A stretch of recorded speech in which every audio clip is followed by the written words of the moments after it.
이리 오너라 이리 오.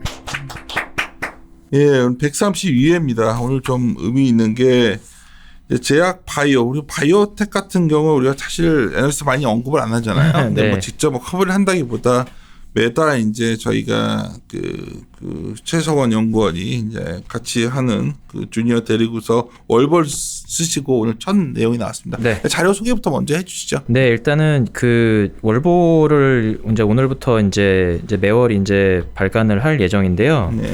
월보를 이제 쓰게 된 계기가 그 제약바이오라는 sek터가 물론 그 약간 다른 섹터하고 좀 달리 아까 센터장님도 언급하셨지만 바이오텍 기업들 같은 경우에 특히 올해 이제 주가 변동성이 상당히 좀 클 때가 있거든요. 근데 사실 그런 이슈가 발생할 때마다 이제 뭐 자료화를 시켜서 코멘트하는 게 맞긴 하지만 현실적으로 그럴 수 없는 경우들이 좀 있기 때문에 뭐 그렇다고 해서 아예 또 이제 뭐 구두로만 뭐 그 회의 때 말씀드리고 그대로 넘어갈 수도 없는 거고 그래서 그 월보 형식을 통해서 그런 거 통해서 좀 제 생각도 정리 좀 하고 그리고 투자자분들이 또 월보 통해서 좀 보실 수도 있고 그런 자료 그렇게 할 수 있는 좀 형식이 필요하다라고 생각을 해서 월보를 좀 작성하게 된 게 좀 가장 크고요. 두 번째 이유는 이제 그 제약바이오 투자하시는 분들 뭐 저를 포함해서 공부하시는 분들이 이제 가장 어려움을 이제 겪는 것 중에 하나가 용어에 대해서 이제 익숙하셨다고 해도 각자 이제 국내에 이제 대략 그 제약바이오 섹터로 분류된 기준으로 따지면은 한 200개 정도 이제 그 기업들이 있는데 정말 각각 다 하는 것들이 다 다릅니다. 파이프라인들이 워낙 다양해서 사실은 그런 것들에 대해서 공부를 하시면은 각자 파트들을 이제 일일이 공부를 하셔야 되는데 찾아서 공부하기 사실 되게 어렵거든요. 그래서 월보 형식을 빌어서 매 월마다 이제 그 분기나 아니면 그 월에 좀 그 연관성이 가장 높은 이제 파이프라인 쪽을 골라서 자료화 시켜서 같이 공부해 보는 그런 것들이 필요하다고 생각을 해서 이번에 월보에 좀 그렇죠. 적어놨다 보시면 될 것 같습니다. 그래서 이제 뭐 상당히 저는 다양하게 시도를 했고 상당히 유익한 자료라 보는데 일단 먼저 제가 필요한 순서대로 파트 3 먼저 시작을 하도록 생각하면 인사도 안 했네. 그러니까 우리 둘이서 한다고. 먼저 인사 윤쌤 유조입니다. 네, 이베스트 제약바이오 담당 최서건입니다.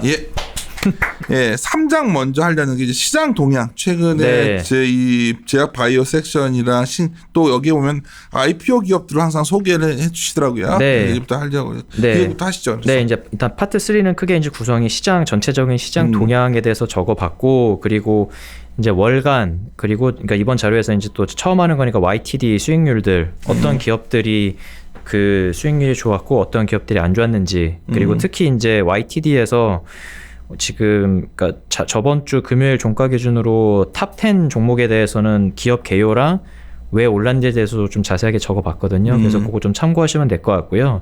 그리고 마지막으로는 이제 2018년부터 이번 11월까지 IPO했던 제약바이오 종목들에 대해서 좀 그 공모가 산정했던 것들 요약 다 해놨고 현재 퍼포먼스 어떻게 되고 있다는 것까지 정리를 좀 해놨으니까 이제 좀 참고를 하시면 될 것 같습니다. 일단 뭐 그래도 한번 데이터 좀 훑어보죠. 네. 제약바이오 시청을 보면 얼마 전까지 상당히 악화되다 최근 약간 개선됐는데 근데 연간으로 보면 여전히 마이너스 20.7% 수준이네요. 네, 근데 이게 그 한 가지 좀 재밌는 게 그 제가 그 글에서도 이제 써놨는데 그 그림 23번을 보시면은 최근에 올라오긴 했지만 약간 의아하게 생각할 수도 있거든요. 왜냐면은 뭐 다들 아시다시피 그 최근에 이제 뭐 신라젠이라든지 HLB라든지 그런 그 시가총액이 상당히 큰 종목들이 상당히 주가 퍼포먼스가 좋았잖아요.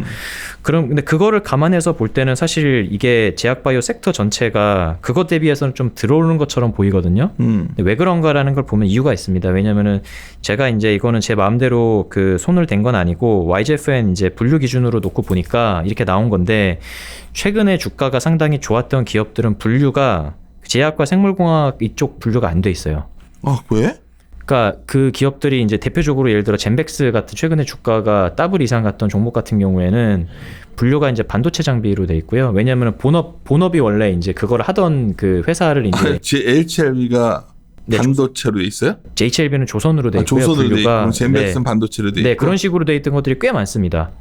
뭐 IQ 왜 그렇게 돼 있지? 그게 이제 그 사업 부문들이 이제 여러 개가 있는데 그 중에 이제 가장 먼저 했던 것들이 이제 사업 분류가 아직도 이게 제약바이오에 안 빠져 있어요. 그래서 최근에 이제 매니저분들 만나 보면은 그 벤치마크 매니저 중에 이제 좀 재밌는 말씀 해주신 부분이 있는데 그분이 이제 전체적인 그 섹터도 같이 이제 보시는데 조선도 이제 같이 보시는데 최근에 엄청나게 언더퍼폼을 했다고 하시더라고요. 그래서 왜 그러냐고 물어보니까 HLB가 조선으로 분류가 돼 있어갖고 엄청나게 언더했다. 그래서 그런 문제점들이 좀 있는 것 같더라고요. 그래서 아이고. 그것들이 반영이 안 되다 보니까 지금 이렇게 좀 그래프가 나왔다고 보시면 될 것 같습니다. 오케이. 그리고 이제 수급 상황도 간단하게 언급해버리면은 이게 제가 기준을 간단하게 할 필요 없이 이거가 내가 월버 매달 체크하니까 나는 의미 있어봐서. 네, 그래서 제가 근데 이제 이게 이제 해당 한 달 동안에 이제 그 기관 외국인 개인들이 이제 수급 좀 체크해봤고요. 누적 순매수도 제가 적어놨는데 기준을 굳이 제가 2015년부터로 한 이유가 뭐냐면은 국내 이제 제약바이오의 변화 시점이 2015년도이기 때문에 그 기준으로 이제 좀 수급을 체크해봤다라고 보시면 될 것 같습니다.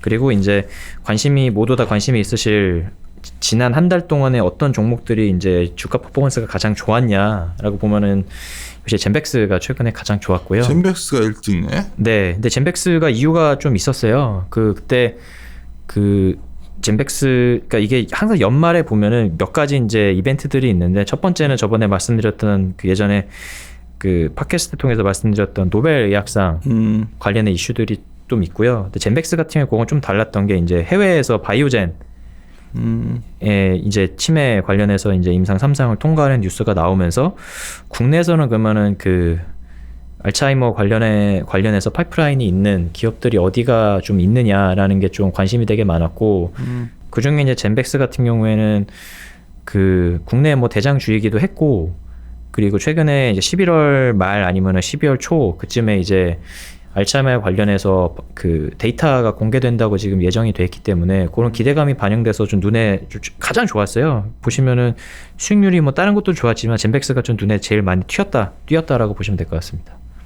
하여튼 나는 33페이지에 표이시 보면 야 모르는 회사들도 많지만 네, 참 옛날에 알던 회사인데 네, 맞습니다. 난 거의 없어진 줄 알았었는데 이렇게 같이 최근에 그런 기술도 좀 있어요. 내추럴 엔더텍 이런 것들도 그러니까 저도 깜짝 놀랐습니다. 깜짝 놀랐어. 나중에. 신경 안 쓰고 있다가 저도 사실 진짜 이런 거 하고 다시 체크해봤는데 이게 이렇게 돼 있더라고요. 뭐 여기 보니까 정말 좀 말하긴 그렇지만 뭐 하여튼 신라젠도 뭐 하여튼 있고 그렇습니다. 뭐 진바이오텍? 이것도 되게 추억의 종목이었던. 그 두 번째 건 뭐예요? 그럼 34페이지 거나? 34페이지는 분류를 이제 1월 2일, 그러니까 YTD 기준으로 이제 놓고 본 거고요. 여기는 이제 아까는 이제 월간, 지난 한 달간. 월간이고. 네, 이거는 이제 연초부터. 네. 야, 그럼 1등이 셀리버리? 네, 셀리버리가 잘 몰랐어, 나는. 네, 셀리버리가 좀 있었고요. 사실 좀 의외였고요. 최근에 이제 좀 더 관련 종목들에 대해서 지금 제가 탑 20를 이제 표 21번에 정리해 놨고 이 중에서 탑 10 같은 경우에는 이제 제가 35페이지랑 36페이지를 좀 할애를 해서 다 정리해내. 셀리버리, 네, 기업 개요랑 젠백스. 혹시 그 기업에 대해서 궁금하신 분들 계시면은 기업 개요 읽어보시면 될 것 같고 이제 주가 상승 요인으로 꼽히는 것도 정리해 놨으니까 뭐 참고하시면 될 것 같습니다. 삼성제약도 이게 그러니까 네. 제일바이오. 야, 이것도 옛날 오래된 회사인데. 네, 그러니까 사실 뭐 주가 상승 요인은 이거는 이제 그러니까 사실 여기서 동의가 되는 게 있고. 제일바이오가 얼마 전에 구충제 효과 그거구나. 이게 맞습니다. 야, 이게 참 정말 에스테파마도 하여튼. 네, 근데 뭐 이게 뭐 동의를 뭐 하던 아니던 어쨌든 주가가 움직였던 것에 대해서는 팔로우할 필요가 있으니까 좀 참고를 좀 하시면 될 것 같습니다. 37페이지가 상당히 저는 37페이지가 의미가 있는 게 우리가 이제 제약 바이오 종목들 보면 흔히 우리가 커버하시는 진짜 애널리스트 하는 건 대형 제약사, 바이오 시밀러, 중소형 제약사 일부 뭐 이 정도 하잖아요. 네, 그렇죠. 근데 사실 여기에 보면은 뭐 플랫폼 업체들도 있고 플랫폼 업체가 상당히 좋았던 거죠. 그렇죠. 네, 좋았었죠. 좋았다가 이제 사실 플랫폼 업체들이 가장 주목받는 거는 작년 이맘때가 가장 주목을 많이 좀 받았었고요. 그러다가 이제 최근에 좀 다시 좀 하락세에다가 최근에 좀 다시 한번 또 부각을 좀 받는 상황인 것 같습니다. 나는 37, 38지 분류를 좀 잘 보시면 이게 참 이 분야별로 차별이 컸구나 이쪽에서도. 네, 그러니까 이게 제가 묶어놓은 이유가 이게 전반적으로 좀 흐름들이 좀 있거든요. 그래서 관련된 종목들이 사실 방향성은 비슷하니까 세부적으로 이제 수익률은 다 달라도 그래서 좀 방향성을 하시고 싶으면은 요 37페이지랑 8페이지를 좀 보시면은 그치. 어떤 일들이 있었는지 뭐 예를 들어서 이제 뭐 제가 커버 내용은 아니지만 38페이지 보면 제가 미용으로 좀 묶어놓은 데가 있는데 보시면은 메디톡스 뭐 이런 것들이 다 그거지. 네 뭐. 보시면은 이제 메디톡스, 휴젤, 대용제약 다 이제 물론 대용제약은 약간 다른 곳 원래 이제 전문의약품 하는 회사가 이제 톡신을 하는 건데 어쨌든 보시면은 주가 흐름들이 좀 다른데 왜 다를까 이런 것들 이제 뉴스플로우 팔로우 해보시면 이제 좀 내용을 좀 아실 수 좀 있을 것 같아요. 알겠어요. 그다음 이제 IPO 기업인데 어떻게 보면 이쪽은 어떤 성장 산업이다 보니까 네. IPO 기업들이 상당히 각광을 많이 받았잖아요. 한번 네. 일괄적으로 쫙 정리를 해주셨으니까 보시면 되는데 네. 좀 눈에 확 띄는 것들이 뭐가 있죠? 뭐 그 커버를 커버를 떠나서 이제 눈에 띄었던 것들은 이제 결국 이제 수익률 이제 그 당시에 이제 그 공모가 대비해서 현재 주가라고는 제가 이제 저번 주 금요일 기준으로 한 건데 보시면은 공모가 대비해서 확 많이 이제 튄 기업들이 있고 많이 좀 부진했던 이제 기업들이 있거든요. 근데 그 중에 이제 눈에 띄었던 거는 뭐 제가 커버하는 거 아니고 저희 스몰캡 미드 스몰캡 팀에서 최근에 자료가 나왔던 것들인데 건기식 관련된 업체들이 주가가 좀 좋았습니다. 아 그리고 내가 기억나는 거는 여기서 이제 그래도 많이 회자됐던 게 LG캠 생명과학 같은 거. 아, 네, 맞습니다. 네. 그런 것들도 있었고 셀리버리는 아까 네, 맞습니다. 그전에 전담물질 전송기술 갖고서 했던 회차니까. 네. 그래요. 그래서 신장 상장 기업들도 있는데 네. 어떻게 보면 43페이지에 있는 어쩌면 상장 예정 기업들 네. 아직 뭐 공모가 산정 안 된 기업들도 네. 여기에 좀 나오면 좀 히트 칠 만한 게 뭐가 있나요? 지금 사실은 저도 공부 중인데 최근에 이제 가장 좀 그 주목을 받는 업체는 그 아래에서 두 번째 브리지바이오 테라피틱스라고 해서 저도 이거 좀 공부 중인데 최근에 좀 관심들이 좀 있는 것 같아서 저도 좀 공부를 좀 해볼 생각입니다. 그래요. 이게 제가 챕터 자료의 어떤 세 번째 부분인데 이것부터 하는 거는 매달 요분을 한번 보시면서 네. 시장 상황을 파악하시고 네, 그러니까 제약 바이오가 뭐 하나로 되어 있는 것처럼 굉장히 네, 안에 보면 상당히 좀 분야가 다양해요. 안에서 다양해가지고 이거를 네. 계속 제가 정리를 해보고 이제 확장하면서 이걸 좀 비교하는 걸 좀 더 정형화할 생각인데 네. 당장 우리가 떠오르는 게 HLB는 조선이고 젠백스는 반도체 장비에 있구나. 이거부터 일단 네, 되는 거죠. 그래서 네. 이 부분 먼저 좀 얘기를 드렸고요. 한 네. 김에 네. 파트 4 얘기도 좀 먼저 합시다. 왜냐하면 네. 이게 왜냐하면 어쨌든 간에 주요 뭐 HLB 얘기를 안 할 수가 없잖아요. 그 파트 4를 제가 이제 그 따로 이제 빼갖고 정리해 놓은 이유는 주요 이제 뉴스 플로우들이 항상 이제 좀 그 섹터의 방향성을 움직일 만한 뉴스 플로우들이 항상 이제 있는데 그 이번 그 월보에서는 주요 뉴스 플로우를 정리하는 것도 물론 중요하지만 사실 가장 컸던 뉴스 플로우는 최근 지난 뭐 한 두세 달간 제일 컸던 거는 이제 몇몇 종목들의 주가 움직임이었거든요. 그렇죠. 그게 가장 이제 많은 주목을 받아왔던 거기 때문에 제가 이번 페이지를 좀 할애해서 좀 그러니까 이렇게 보시면 돼요. 내용 정리해놨는데 팩트들 정리해놨고요. 그러니까 내가 말하고 싶은 건 다들 네. 이제 말을 조심히 하니까 글을 네. 썼으니까 말할 수 있잖아. 네, 그렇죠. HLB, 헨리 네. 스미스, 신라제에 대해서 얘기 좀 해줘요. 일단 그러니까 네. 임상 상살 결과가 도대체 어떻게 나온 거고 네. 그리고 흔히 요새 임상 실패 관련주란 말까지 나왔었잖아. 그러니까 이에 대한 어떤 판단을 어떻게 해? 상살 결과 분석을 해달라는 거지. 그러니까 이렇게 보시면 팩트만. 그러니까 HLB부터. 제가 그러니까 다 이게 뭐 다 세 업체가 사실 똑같거든요. 그래서 전반적인 그 어떤 게 문제였고 어떤 거를 이제 포인트로 잡아서 주가가 올라갔고 그런데 이제 어떤 거 같다 이제 제 생각을 이렇게 정리해서 이제 말씀을 드리면은 이런 게 있어요. 이제 그 미국에서 그 약을 신약에 대해서 허가를 해줄 때 예를 들어 항암제에다 그러니까 예를 들어서 항암제다고 말씀 이제 드리면은 약이 진짜 이게 효과가 있는 거야 없는 거야를 측정을 해야 되잖아요. 그거에 대한 가장 중요한 값으로 보는 게 OS라고 해서 오버롤 서바이벌 값을 봅니다. 근데 그게 뭐냐면 이제 약을 먹었을 때 얼마나 진짜 사냐라는 걸 이제 그거를 보는데 그게 되게 중요한 지표로 이제 보고요. 두 번째 지표로 보는 게 전체적인 사는 것도 중요하지만 그 이 약을 먹었을 때 그 병의 진행이 얼마나 안 되는지 그 기간을 두 개제를 봅니다. 근데 지금까지는 이 두 가지를 모두 그 통계적 유의성이 나와야 이제 약을 신약 허가를 내줬었죠. 근데 이게 원래 스탠스였는데 최근 몇 년간 보면은 FDA의 스탠스가 약간 바뀌었어요. 근데 바뀐 이유가 분명히 있습니다. 지금 뭐냐면은 뭐 어떤 스탠스가 좀 바뀌었냐면은 원래는 전체적인 생존 기간도 봐야 되는데 문제가 있는 게 약들이 이제 점점 이제 그 광범위하게 쓰는 약들보다는 니치하게 정말 타겟해서 쓰는 약들이 점점 신약으로 나오다 보니까 이걸 이제 그 임상을 해야 되는데 환자 수가 과거만큼 구하기가 너무 힘든 거예요. 예를 들어서 뭐 희귀질환 같은 경우에는 전 세계에 뭐 환자 수 10,000명인데 이것들을 모두 이렇게 임상을 진행해서 이거를 통계를 내기가 상당히 어렵거든요. 그래서 그런 것들에 대해서 FDA에서도 분명히 인지를 하고 있었던 상황이어서 OS 전체적인 생존 기간값도 보지만 그것보다 이제 무진행 그러니까 그 병이 얼마나 진행되지 않는지 그것만 통과하면은 그 승인을 해주는 그런 스탠스로 약간 최근에 좀 바뀌었었어요.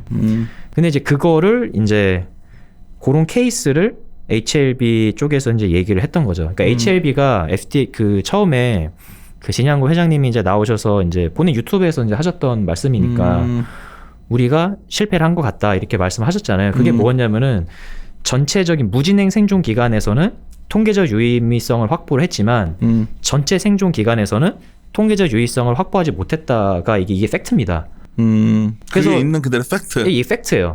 그건 그냥 팩트예요. 팩트인데 사실 이게 그러니까 무진행이 대리 변수고 정말 중요한 거는 전체 얼마나 생존 기간이 늘었는지를 봐야 되는 거. 그게 더 중요한 거거든요. 그렇지. 그거는 실패한 거잖아. 네. 근데 발표를 일단 그렇게 해놓고 내부적으로 좀 스터디를 해보셨나 봐요.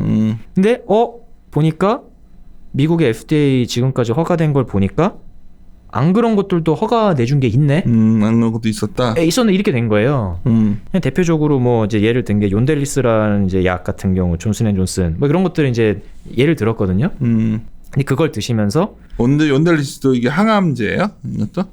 그 희귀질환 종인데. 희귀질환. 네. 근데 이게 그러면서 그런 예들이 약이 몇 개가 있거든요.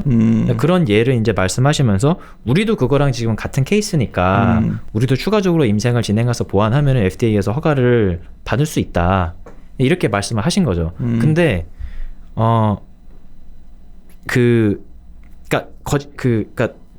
거짓된 걸 말씀하신 건 없어요. 지양구 회장님이. 근데 개인적으로 뭐가 있다고 생각하냐면은 굳이 다른 거, 그러니까 말씀하시려면은 전체적으로 다 말씀하셔야 되는데 그 중에서 몇 가지만 말씀하신 거거든요. 대표적으로 예를 들어서 그 무진행 생존 기간만, 그러니까 진행이 안 된 그것만 보는 것들은 추가적으로 어떤 일이 있는지 보면은 추가적인 자료들을 요구를 FDA에서 상당히 많이 해요. 일단은 내가 허가해 주는데 이게 그 환자 수들이 쌓이면 결국에는 전체 생존값에도 유의미성이 나와야 되는 거거든요. 그런 것도 자료도 추가적으로 다 요구합니다. 그리고 전체적인 그 두 가지를 다 충족해야 되는데 한 가지만 충족했으니까 다른 약들하고의 비교도 되게 까다롭게 요구를 해요. 근데 이런 것까지 전체적으로 다 언급을 이제 하셨어야 되는데 그런 것들은 언급을 사실 안 하셨던 게 좀 아쉬웠다. 아쉬운 이거 약간 팩트는 하여튼 얘네가 리보세라님. 네, 리보세라님. 네. 그렇죠. 이거에 대해서 팩트는 전체적인 말씀하셨던 부분. OS는 통계적 유의성을 확보하지 못했다가 팩트입니다. 그렇지. 통계적 유의성은 통계적 유의성이 상당히 되게 중요한 거잖아요. 왜냐하면 이게 뭐 전체적인 사람들을 모든 그 모수를 다 할 수는 없고 그중에 샘플을 뽑아서 하는 거니까 이게 통계적으로 유의성이 나와야 되는 건데 이게 안 나왔던 거죠. 헬릭 스미스는 어땠던 거야, 그러면? 마찬가지. 헬릭 스미스는 사실 약간 다른 내용이었고. 그것도 얘기를 해줘요.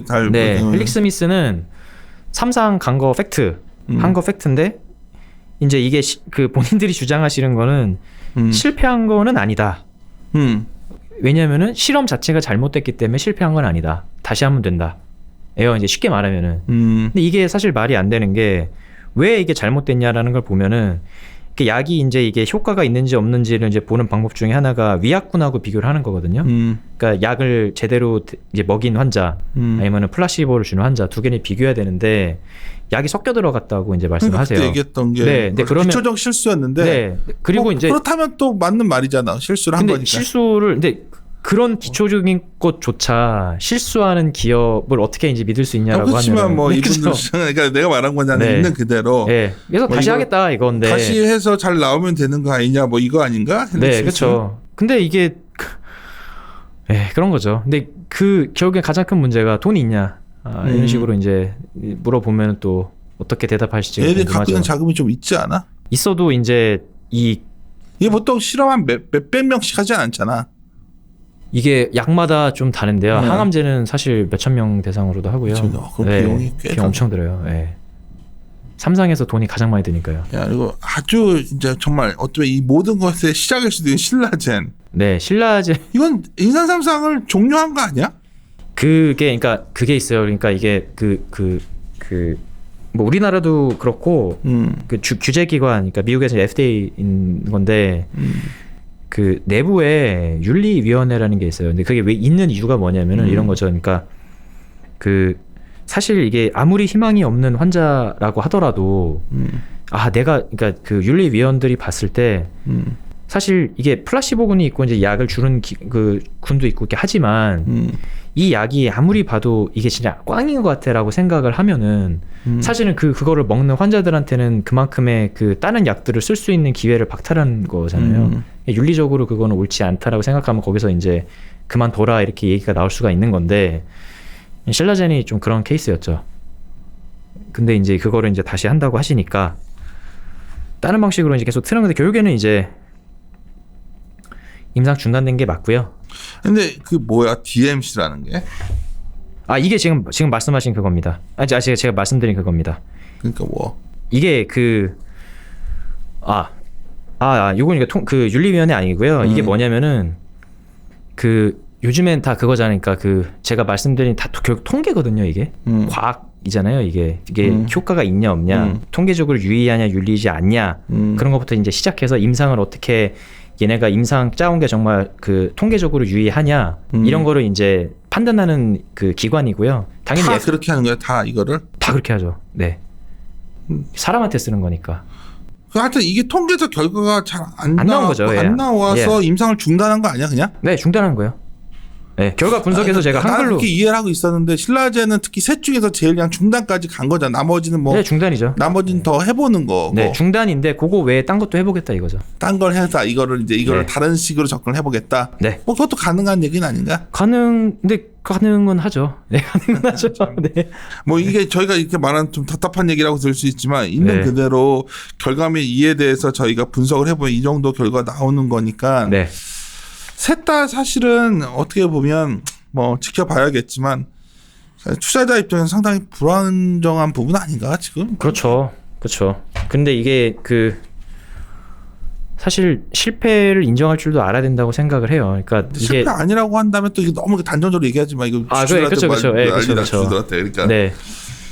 봅시다 할 때 뭐 어쨌든 네. 간에 그 HLB나 헬리 스미스 같은 경우에는 뭔가 더 진행을 할 수 있다고 하니. 네, 이거 이제 지켜보면 됩니다. 그렇지. 네. 근데 네. 이제 신라젠은 뭔가 새로운 걸 또 한다고 하니 뭐 그것도. 네, 그리고 신라젠이 사실 최근에 그 업데이트하기가 좀 어려운 부분이 뭐 다들 뭐 뉴스에다 나오고 뭐 다 아시겠지만 최근에 이제 금감원 쪽이나 이런 쪽에서 좀 그 관련된 조사들을 좀 받고 있잖아요. 신라젠은 보유 현금도 되게 많잖아. 네. 근데 이제 금감원 최근에 조사받고 이렇기 때문에 회사 쪽에서 이제 IR이나 이런 거에 대해서 상당히 좀 조심하시는 것 같아요. 결과에 대해서. 그래서 신라젠 같은 경우에는 사실 업데이트하기는 다른 기업보다는 조금 저기서 말한 거는 그냥 언론 보도와 있는 그대로 네, 다 맞아요. 그대로 네. 보이기만 한 거예요. 근데 제가 네. 드리고 싶은 말씀은 이미 공개된 정보만 갖고서도 이 정도 네. 내용들이 있으니 네. 그냥 참고하셔라. 네. 뭐 이게 뭐 우리가 막 하더라 이런 얘기 서로는 하지 말자는 얘기고요. 네. 또 그 탐방 갔다 온 게 중에 올리패스라고 탐방 유틸렉스 네. 저기 갔다 오셨는데 이건 어땠던 거예요? 뭐 그냥 사실 제가 따로 드릴 말씀은 솔직히 없을 것 같고요. 그래 자료 네. 읽어보면 돼요. 네, 자료 읽어보시면 공모가 되고. 산정하는 거 보니까 다 상장 예정인 회사들 같은데? 상장했습니다. 지금. 그래? 네, 당시에 어떻게 했는지를 이제 적어 놓은 거고요. 그래요. 네. 그렇다면 우리 일부에서는 이 정도로 갑시다. 좀 그냥 막 나도 시원한 게 글을 써놨으니까 말이라도 할 수 있게 됐으니까 좀 다행인데 네. 앞에 그런 데이터들 제약바이오 투자자라면 한번 쭉 보시고 네. 또 하나 최근에 그 IPO 뭐가 있었고 특히 최근 뉴스플로우와 이런 부분들도 한번 체크해 보시면 좀 아이디어라든가 좀 생각이 정리되지 않을까 봅니다. 그래서 저는 이제 여기까지 해놓고 현재 저희가 다음 부에서는 최근에 이번 월보에서 공부한 부분들 유방암부 관련된 거 그거와 저 유니버스와 종목들 얘기 2부에서 하도록 하겠습니다. 네. 잠시 쉬었다 가겠습니다.